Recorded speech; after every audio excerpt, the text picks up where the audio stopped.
you're an optimist. And what's come across today loud and clear is how much of an optimist you are, as the person who set up, I think, the Global Optimism Group, and of course through the podcast Outrage and Optimism. You're an optimist to your core, Christiana, and I want you to maybe finish by giving us some optimism. Where should we look at a time when, you know, there are lots of things in the world that are not going as we would wish? What are the grounds for optimism? Where should we look for inspiration to take us to a better place, whether that's of people or of places or of planet? Well, a lot. There's a lot. First, let's look at history and recognize that actually, despite the fact, you know, that we have all this bad news, blah, blah, blah, blah, despite that, we're actually in a much better place today than we were yesterday with respect to childbirth, infancy health, women's rights, education in general, but especially for girls and women, positions of power for women, even deaths because of war. Yes, we are living this horrible war right now, but when you compare deaths by war with history, we're doing much better now. On and on and on and on. So there are, you know, there's just ample data that shows that we have improved as a society. Poverty, that's the one that gets me most. We have definitely brought out, China particularly, kudos to them, have definitely brought out millions of people out of poverty. So first, let's look at history.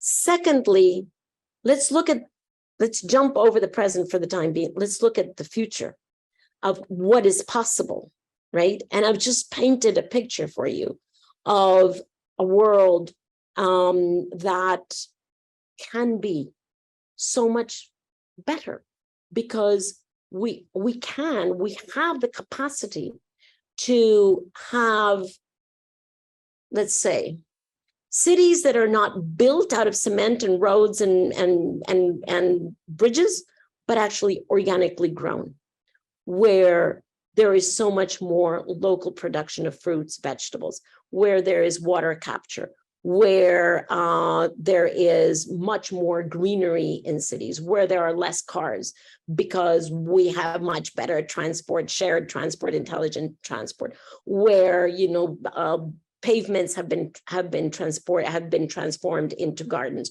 where rooftops are gardens, where walls are solar energy capturing and producing walls, et cetera, et cetera, et cetera. So cities can become so much more human friendly, and all the technologies are there. Land use, the technologies are there to improve and have sustainable agriculture so that we do not have to have any more famine on this world. We produce enough food for everyone to eat. We just don't distribute it rightly, but we can produce healthy food and distribute it rightly and produce it where it is more needed as opposed to long transport, so that there's no need for any famine in this world. We are just beginning to understand what the oceans, if we liberate them from plastics and from pollution, could actually do for a more integrated humanity and nature future. So the future is incredibly promising. I take optimism from that as well. I take optimism from the past. I take optimism from the future.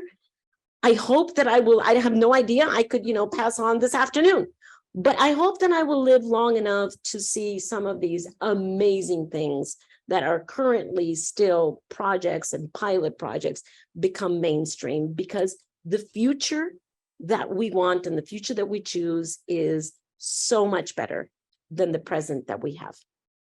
So I take optimism from that. But I also take optimism from the present, Andy, because I've just given you, you know, some data on what we're already doing on energy. What the young people are doing, the millions of people who are in the streets and calling us to account, holding us to account because they understand that this is about their life is so moving to me, and so inspiring, because they're right. They're right. And the fact that they're willing to take the time to go and demonstrate on the streets, I think is completely brilliant. It is not their responsibility to solve this problem, by the way.